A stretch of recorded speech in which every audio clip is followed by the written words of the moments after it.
Welcome to the Locked On Steelers podcast. It's the first crossover Thursday of the season. We've got Locked On Jets host John Butchko, who's in a better situation now as a quarterback, Aaron Rodgers or Justin Fields. That and more here. Let's get into it.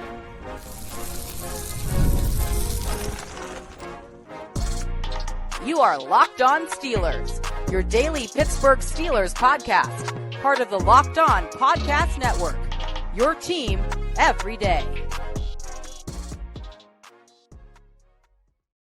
Welcome in, Jets fans and Steelers fans. It's our first crossover Thursday show of the year. Jets fans, you know me. I'm John Butchko, the host of Locked On Jets.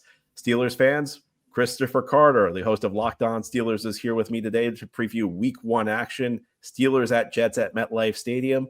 Crossover Thursday is presented by PrizePicks. Download the PrizePicks app today and use code LOCKEDONNFL to get $50 in lineups after you play your first $5 lineup. Well, Chris, great to chat with you as always. We did this last October, and as we discussed before we started recording, last October we said the last time the Jets and Steelers had played was 2022. And if you had told us in 2022 that quarterback matchup would have been Aaron Rodgers versus Russell Wilson, neither of us would have believed it. But we have one-upped ourselves this year. How the turns have tabled, John. This is some wild stuff, man. To go from, Aaron Rodgers versus Russell Wilson, that's crazy, to Justin Fields versus Aaron Rodgers, and Aaron Rodgers is the Pittsburgh Steelers. That is a pretty wild thing. But it's been interesting to see how these situations have developed. Of course, Justin Fields was in line to kind of start against the Jets, but then that was the game that Russell Wilson took over. And then Justin Fields is never seen again, outside for a couple trick plays for the Steelers. He goes to the Jets in the offseason. The Steelers then go and get Aaron Rodgers, who the Jets cut.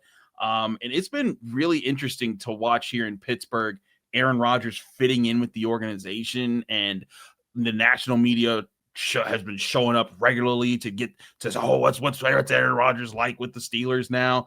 How has Justin Fields' early days been? Just getting a sense of how he's fit in with the team and where he is with this offense. I think the teammates have bought into him as the starting quarterback, but the training camp period and the exhibition season has been uneven. There were plenty of days where the offense struggled. In the preseason, the first exhibition game against the Packers, things went well. Starting offense was out there for one series. Fields led them right down the field for a touchdown. Actually had a really nice scramble to score it. The second preseason game was not as good. He only completed one pass for 4 yards. Now, he only played 2 series. He did lead the Jets to a field goal in one of those 2 series, but it created a bit of controversy because, Chris, as you may know, the New York media is not exactly a group of people who keep things in perspective. A couple bad exhibition series will get people panicking. I think it's tough to say, though, because this has always been my read on training camp. And I'm not sure if you have the same read. I think the passing game is easier to judge than the run game because there's not as much physicality in training camp. And this Jets offense is going to be based on the run game. It's going to be based on Justin Fields. There's going to be a lot of design quarterbacks runs with this offense, and the Jets are going to use their running backs. I mean, of the skill positions, the Jets are strongest at running back, much stronger than wide receiver or tight end. So I think it's going to be interesting to see how things play out week 1, because we haven't really seen the true Jets offense yet, and we can't see it until this season begins. Now, let me turn the question back to you. How have things gone with Mr. Rodgers in Pittsburgh? It's interesting because when he first he signs at the start of Steelers minicamp, which is after rookie camp and OTAs, and then throughout minicamp he just watches, and so we don't get to see Aaron Rodgers do anything. We're like, okay, so I guess we got to wait another month until training camp. So when we wait, training camp comes, and much like you were talking about, the defense dominates early on. He's not getting passes off because they're getting swatted at the line of scrimmage. The defense is blitzing left and right. The offense is just getting thrashed in the early days of training camp. But then after that second week, something clicked, and the details. I mean, and Aaron Rodgers, and you know how the disdain look that he can throw a receiver when they run the wrong route or they don't do something accurately. But he would do that with guys like Roman Wilson and less Calvin Austin because he does his routes well. But he would point to guys like, hey guys, need this, need that. Scotty Miller, get this way. And by like week 2 of training camp, the offense started scoring back, and the defense was like looking around like, wait a second, where'd this come from? And there's been some synergy with the passing game. DK Metcalf and him have grown a good connection, in my opinion. I think that's going to be really interesting to watch because we didn't get to see it at all during the preseason. Aaron Rodgers played no preseason games. But Aaron Rodgers has kind of taken a step back from where he was calling more of the shots in New York. He got his coordinator. He got his players, Devontae Adams, Allen Lazard, all these guys. There's not a single receiver they've brought in that used to work with him like that. And he's even said like, hey, I'm happy to be part of the process, be one of the guys. And so far, he's fit into that role pretty well, and he's just excited, and the team seems excited about him. They're just like, this guy seems so laid back, so chill, and he's Aaron Rodgers, 4-time MVP guy. He could be doing a lot more, and he's not. And I think that's the interesting play is how he's fit in with the team so smoothly. But the question that I have, and I think a lot of people have nationally, is how far does that go if the team starts to lose? So, like, when they start to face their first adversity, how does that handle itself? But there's a lot of confidence that this team has in Aaron Rodgers to conduct this offense that has a young offensive line, a lot of young playmakers, and honestly is going to be doing a different version of what it's looked like from the past several years. And we'll get more into this when we do matchups, but like, they're throwing the ball to the middle part of the field. And if you're a Steelers fan and you're hearing that, you're like, I don't believe it until I see it, because the Steelers have avoided the middle of the field like it's a minefield. In the last year with Russell Wilson, the year before with Kenny Pickett and Mason Rudolph, the year before that with Mitch Trubisky and Kenny Pickett. And, I think you got to go back to like Ben Roethlisberger, maybe even in 2018, when they kind of effectively used the middle part of the field. And so there's a sense that I think this is going to be a completely new look offense from the Steelers. I talked to Aaron Rodgers actually yesterday, Wednesday, in the Steelers locker room, and he told me when I asked him about attacking the middle part of the field, he said, I feel like this is the best tight end room I have ever had. And talking about Pat Freiermuth, Jonnu Smith, Darnell Washington, even Connor Hayward, Cam Hayward's younger brother, who it does have really good hands. I think that he's excited to work with that, and I'm just really intrigued to see, okay, I've seen it in practice. I've seen the theory. I've seen the concepts on the chalkboard. I want to see how this competes against an NFL defense. Chris, let me throw this question out. Which of these two quarterbacks do you think is in a better position to succeed this year? It's tough because you got to see how everything formulates. I just feel like Justin Fields, if the run game really clicks for the Jets this year, then I'd say Justin Fields. But I feel like there needs to be some extra gelling for this run game with this offensive line. The unfortunate injury to Elijah Vera Tucker, a big blow to that, because he was their most experienced of their top first-round pick guys that are going to be on that offensive line. And I think that if that run game doesn't take off, Justin Fields is going to be not as in a good in less of a good situation. I think Aaron Rodgers might have the better situation because the Steelers' offensive line, also young, they're not going to be tasked with just trying to plow through people. It's gonna be up to Aaron Rodgers to say, hey, we're gonna have a balanced offense for you. You got Jaylen Warren and Caleb Johnson, the rookie, behind you to hand the ball off to. This line will run a bit, but there's going to be a lot of matchups that they like with their double tight end sets and even triple tight end sets. And I kid you not, John, you're going to see some 14 personnel situations with this offense. But I just think with the weapons available to Aaron Rodgers, and also the fact that the offense isn't going to need to carry the Steelers. They still have TJ Watt. Jalen Ramsey's going to be a huge part of this defense. Cam Hayward's going to play in this game, despite any noise you hear from the outside. I think that this is going to be a team that's still defensively led, but this might be a more efficient version of the Steelers offense than we've seen since Ben Roethlisberger pre his elbow injury. So for me, I think it's an open question. I think a lot of it's going to come down to the Jets' new offensive coordinator, Tanner Engstrand, because I think that Fields can succeed if he's in a specific type of offense. And that's an offense that really gets creative with the way they use the quarterback in the run game. And the Jets brought in Engstrand. He was Detroit's passing game coordinator this offseason. He worked with Aaron Glenn on Dan Campbell's coaching staff in Detroit. What was interesting is Fields wasn't just the Jets' number one target at quarterback. He was really their number one target, period, in free agency.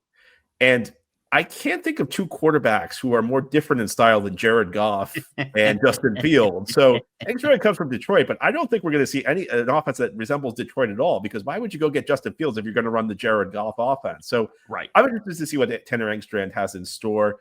I think if Engstrand lives up to the billing, lots of Jets fans are optimistic about him. Maybe Justin Fields can, find a home in New York.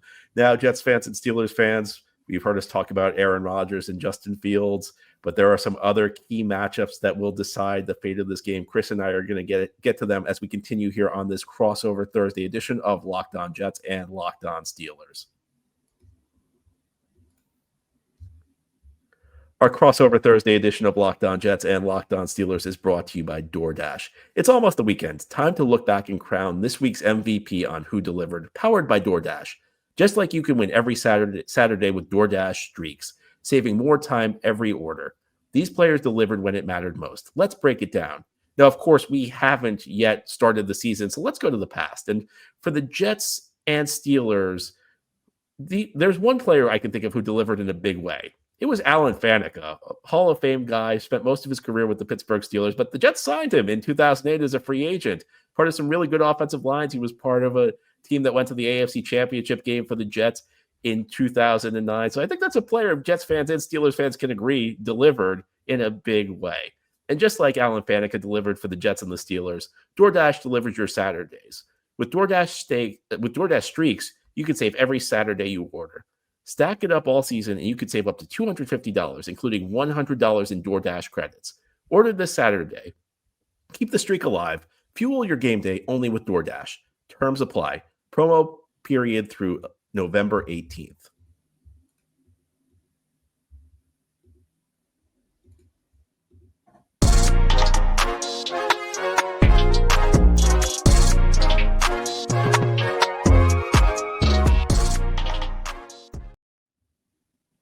It's Crossover Thursday here on the Locked On Podcast Network. I'm John Butchko, the host of Locked On Jets, alongside Chris Carter, the host of Locked On Steelers. Chris, we do this often. Jets and Steelers have been pretty frequent opponents the last couple of years. Which is weird, right?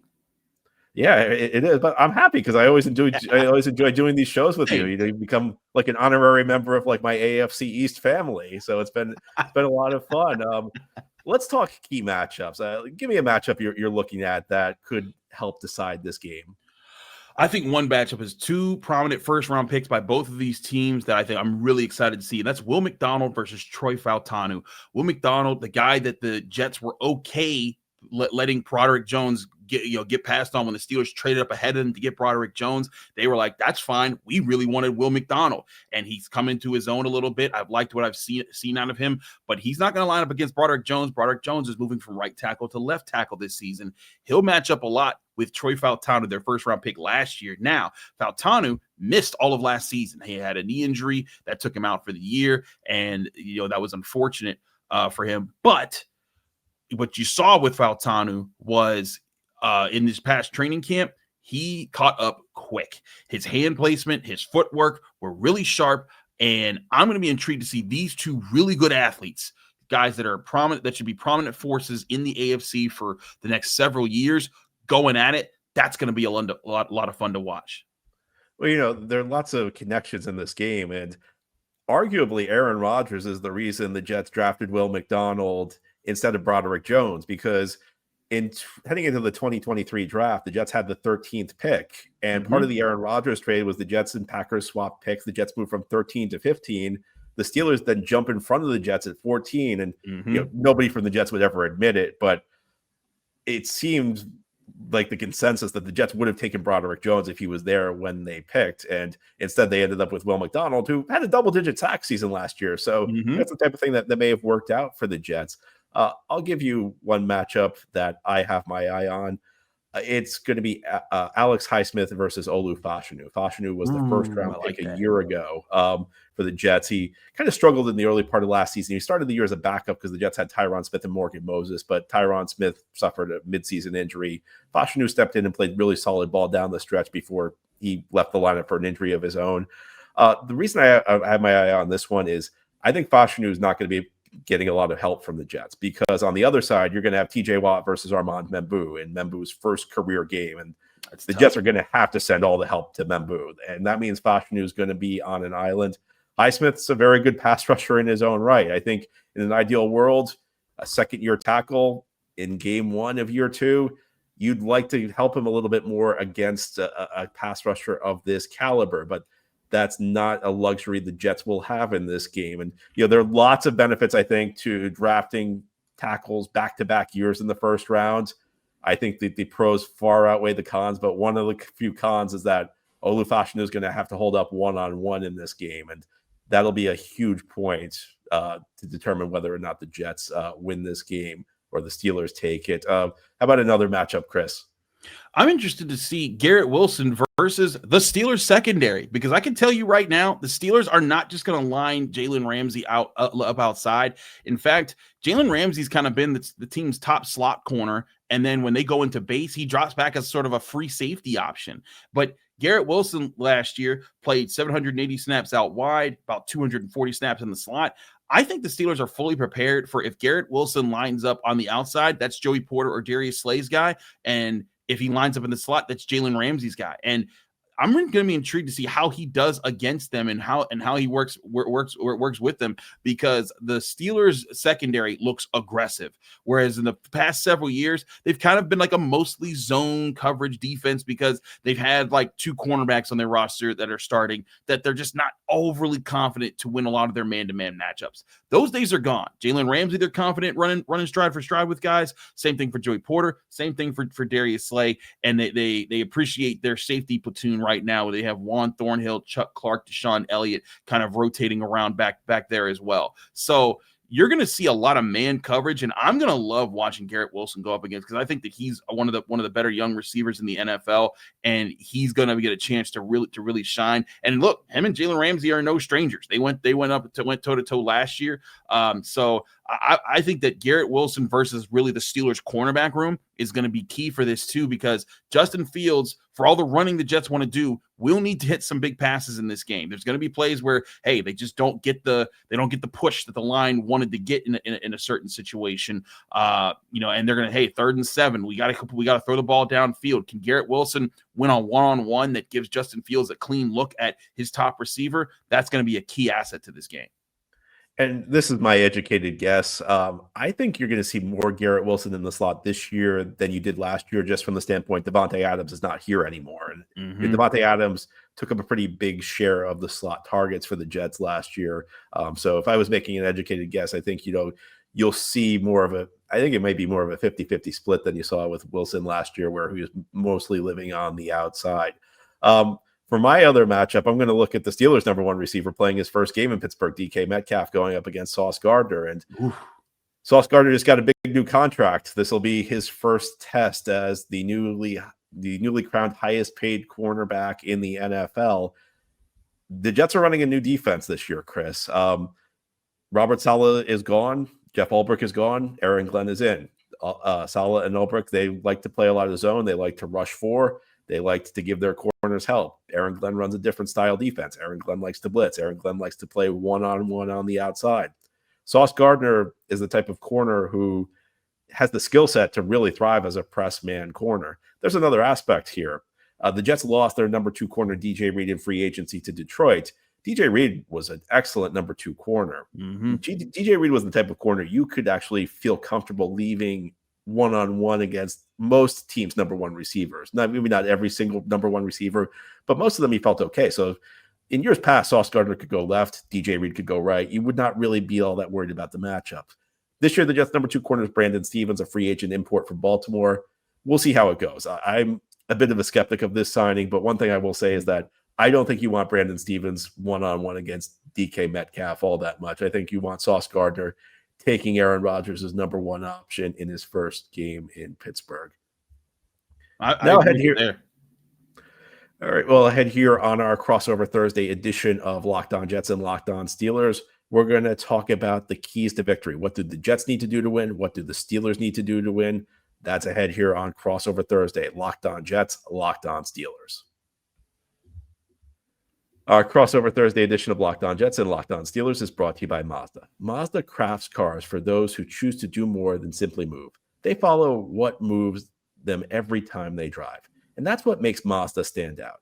They go beyond safety, style, and performance to deliver a driving experience that feels alive in every detail. Mazda offers more than safety. It's won the 2025 IIHS Top Safety Pick Awards more than anybody else. As an athlete focuses on every detail, Mazda does the same, from metallic accents to hand-stitched Napa leather. It's the small details that make the big plays. And just like there's more to every player, there's more to a Mazda vehicle. Mazda, move and be moved. Our crossover Thursday edition of Locked On Jets and Locked On Steelers is also brought to you by FanDuel. The NFL season is almost here, and FanDuel is making sure you're ready for kickoff with a can't-miss offer. Right now, new customers can bet just $5, and if your bet wins, you'll get $300 in bonus bets to use across the app. FanDuel makes every game more exciting, whether you're watching your team or just keeping an eye on your fantasy lineup. It's quick, easy, and the best way to add a little bit more energy to Sundays. All right, looking ahead, Jets, Steelers on FanDuel. The Steelers 2.5-point road favorites in this one, and an over-under of only 38.5 points. So low scoring expected at the Meadowlands on Sunday. FanDuel is the best place to get in on the action. So are you ready to play? Download the FanDuel app now by visiting FanDuel.com to get started. That's FanDuel.com to place your first $5 bet.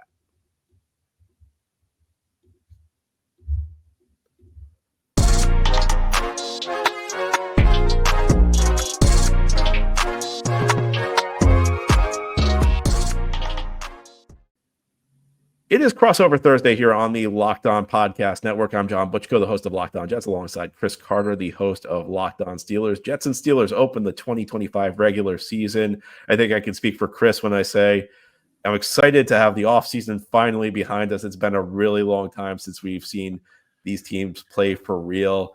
Chris, give me your keys to victory for the Pittsburgh Steelers. Well, one key is they have to be able to stop the run in this game. That was one of the key elements that they talked about being better at the end of last season. When they faced the Ravens in the playoffs, the Ravens almost got 300 rushing yards on them, which was just obscene for the Steelers because they were one of the NFL's better run defenses last year. But to answer that, they replenished the defensive line. They got rid of guys like Larry Ogunjobi. They drafted Derek Harmon, who won't play in this game. He's dealing with a knee injury. But they've drafted a guy in Y.A. Black, a fifth rounder, but a guy who has been very impressive in training camp, and I think we'll get tons of snaps in this game. They brought in Dan Aquale from the Patriots. They've brought in guys there, and I think their big thing is, especially when it comes to running quarterbacks and their chances to use QB options, they have to take on double teams better than they did against the Ravens last year, and so that's going to be a key matchup that I think is going to be huge on both sides. Can the Jets win their double teams, get the Steelers interior linemen off the ball, and can they chip to the Steelers backers? Because if Patrick Queen and Peyton Wilson, the Steelers inside linebackers that'll be starting in this game, if they're not able to get clean looks, it's going to open up more space for Breece Hall and Justin Fields to run QB options, to get loose, to hit their holes, and to start setting a good tone with the run game. But if they're left clean, those are two athletic linebackers who will jump into the backfield and bring you down quick, fast, and in a hurry. So I want to see, can the Steelers' run defense show that they're able to do things that they weren't doing late last year that ended their season? That's going to be a big matchup and a big key for the Steelers to achieve. What's one key for you, John? Do not let TJ Watt destroy this game. Last year when these teams played in October, it was an ugly night for the New York Jets. These teams played on Sunday Night Football. Jets got off to a good start in the game. They actually were up 15-6 late in the first half. A Rodgers interception right before halftime kind of turned it around. Steelers turned that into points. But one of the few things that went right for the Jets that night was they held TJ Watt in check. Todd Downing, who was then their offensive coordinator, had an expression, 4 hands on every play. They were double teaming him practically every play. Armand Membou, as we discussed earlier, is making his first NFL start. And I think Membou's got a ton of potential. I think he's going to be a very good tackle in this league, but he showed in preseason that there is some work that needs to be done on his technique. He's not a finished product yet. And going up against a guy like TJ Watt when you're not a finished product is dangerous. I mean, I'll just say it. I said it the other day on my show. If TJ Watt gets one-on-one against Armand Membou, TJ Watt's going to win. He's going to dominate. So the Jets need to give Membou plenty of help, because if they don't, TJ Watt will destroy this game for the New York Jets. Chris, do you have another key? Absolutely. I'll flip it to the other side of the lines. And that's the Steelers' offensive line against Quinnen Williams in that defensive front, because the Steelers' offensive line, like the Jets, is young. They have a first-round pick in Broderick Jones in his third year. Trey Fautanu, first-round pick in his second year. Zach Frazier at center, a second-round pick in his second year. Mason McCormick, fourth-round pick in his second year. You throw in a veteran like Isaac Seumalo, who's been around the league several years now. But that's a group that they've shown a better collective effort in the pass protection game throughout training camp, throughout the preseason, and that's going to be huge. But they're also going to show that ability in the run game, and that's not something the Steelers really tested out too much in the preseason. When I asked Arthur Smith, the Steelers offensive coordinator, about that, he said, hey, we got some things dialed up that we think we're excited to show. And I think the part of this is the Steelers didn't want to show their hand. They want teams to kind of guess what the Steelers are going to come at you with, and I think part of that is how they're going to run the football. Now, the Steelers, I think, want to be a wide zone team with the skill set that they have in the fast Jaylen Warren, who got signed to an extension this week. And I think that's something that they want to do. But I also see that this team, one thing Arthur Smith boasts about, he said this is the most athletic offensive line in football. He says that, from left tackle to right tackle, every single position on the Steelers offensive line can pull and effectively hit in space. And so my big thing for the Steelers will be, can you contain Quinnen Williams? Can you get after those linebackers? And can you set a tone where the run game gets going? And then off of that, you can start to build that passing rhythm and so on and so forth. My key for the Jets might be a little counterintuitive, but I think the Jets need to make big plays in the passing game in this one. Jets are going to be a run team. They're probably one of the heaviest run teams in the league, but everybody knows that. And I think going into week one, the Steelers' game plan is likely to be focused on taking away the run. And the Steelers, I think, have a pretty good run defense to begin with. A lot of talented players up front, at least. I've said on Locked On Jets that I think the Jets might want to come out throwing the football, because I do think that there are going to be some opportunities early in the game. The other aspect of this game is that it's week one, which means you've had extra time to kind of perfect your scripts. You've had extra time to really prepare the plays that you're going to run early in the game and try and get them to a point where you're running them to perfection. This is an opportunity you won't have most weeks. So everybody knows the Jets are going to have to run the ball effectively to win, but I think in this game they have to produce big splash plays in the passing game. Do you have one more clue, Chris? One more clue, Chris. I'm going to be intrigued by this. I think it's going to be Aaron Rodgers versus the Jets' middle of the field. Like we talked about, Aaron Rodgers is excited to do that. And that's something that's not just a new phenomenon. I was watching that all throughout training camp, the Steelers attacking the middle part of the field, not just with their tight ends, but with shallow under routes where you get like a shallow cross from a Calvin Austin who runs a sub 4.4 40-yard dash. Same thing for Roman Wilson. And then occasionally they'll run deeper routes. But then when they do that, they open up space for the tight ends. The Steelers are going to run layered concepts that attack the middle part of the field that force Andre Cisco and the Jets safeties, as well as the Jets linebackers, to have to read, communicate, and attack at the right times. And if they bite at the wrong moments, Aaron Rodgers, can he attack them, force them, manipulate the defense a little bit, and get some openings there? That's going to be a huge part of this game. I think this year, while the Steelers' offensive line is young and is forming, I think that there's going to be a concerted effort to pass to set up the run, especially early on this year. And if the Jets aren't able to slow down a middle of the field passing attack that gives the Steelers options like Pat Freiermuth, Jonnu Smith, maybe even DK Metcalf, but other guys over the middle, and that allows them to move the ball, that's going to set the stage for the Jets to be worried about, okay, what concept's coming next? And all of a sudden, the Steelers are running their wide zone at you, and you're a step behind because you're worrying about the pass game. I think that's why it's got to be huge for Aaron Rodgers to set that up in this game. He talked about how he feels like he has the best tight end room he's ever had in his NFL career. I think he's excited for it. And when I talk to guys like even Scotty Miller, the team's fourth wide receiver, he was like, listen, Aaron Rodgers is that guy. He's the guy that can make people go where he wants them to go on defense because he knows how to manipulate you and he studies you. And I think that's where the Steelers have to get another big win for this game. What say you for your key?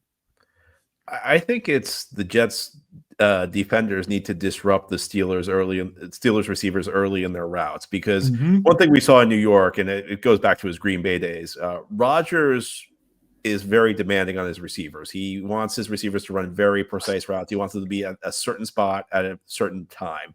And that actually created problems with Garrett Wilson, because Garrett Wilson's a guy who kind of freelances on his routes. He gets open, but Garrett Wilson kind of like wants to have a little bit of freedom the way he runs routes. First game with new receivers, it sounds like they've done a pretty good job getting on the same page in training camp. But when the first real game comes, that's the test. I think the Jets want to make sure they're disruptive. That you use your ability to contact the receivers in the first 5 yards, try and throw those guys off their routes, and maybe throw off Rodgers' internal clock a little bit. Chris, do you have a prediction for this game? We don't necessarily need to predict the final score, but do you have a prediction for this one? I think, like you hinted at during our FanDuel read, I think this game is closer to the under when it comes to how it scores. I won't give my final prediction, but I do think that this is a close defensive game where both teams' defenses get after it. The both teams try to run the ball unsuccessfully a lot in this game, and then it's going to come down to which quarterback can make the smarter decision late in a big moment. And I think that's going to be a tough thing to balance, but we'll see as it moves forward. But I do think this game is not a cakewalk for either side. I think that both teams have invested a lot in their trenches to be good there, and I'm eager to see which team wins out on those trenches to set the tone for the game. I'm with you. I'm going the under here. I think that both of these teams, new quarterbacks, lots of new aspects of this offense, of these offenses, and just the general week one vibe where you see it in the NFL now across the league, where because I think maybe it's just like training camps aren't as intense as they used to be. Maybe it's like teams don't really play their starters all that much in the exhibition season. Offenses tend to not be very crisp in week one. And I think this makes the game really tough to predict because week one has a lot of like really random events that happened. Mm-hmm. I mean, in the 6 Brady Belichick Super Bowls, they lost week one 3 of those years. So it's really tough to make a prediction, but I do think the under is going to hold. I think that, these teams, I think it's going to be a defensive struggle. And I think, it may come down to the classic, who wins the special teams battle, who avoids turnovers. That could be the decisive factor. Chris, it's always great to talk with you. I feel like I can talk football with you all day. I feel like we're going to stop recording. We'll probably talk football like for another half hour after this. So I hope the Jets and Steelers play each other again really soon. It's always a pleasure. Same here, John. It's always great to be on with you. You do a great job with Locked On Jets, and this is a lot of fun. But hey, we have a lot of great hosts at Locked On Podcast Network, so get ready to check out all crossover Thursdays all throughout this year. All right, well, Jets fans, Steelers fans, we hope you enjoyed our crossover show today. I'm John Butchko of Locked On Jets. He's Chris Carter of Locked On Steelers. Enjoy your Thursday, and tune into Locked On Jets and Locked On Steelers tomorrow. We'll both have great Friday shows for you. Talk to you then.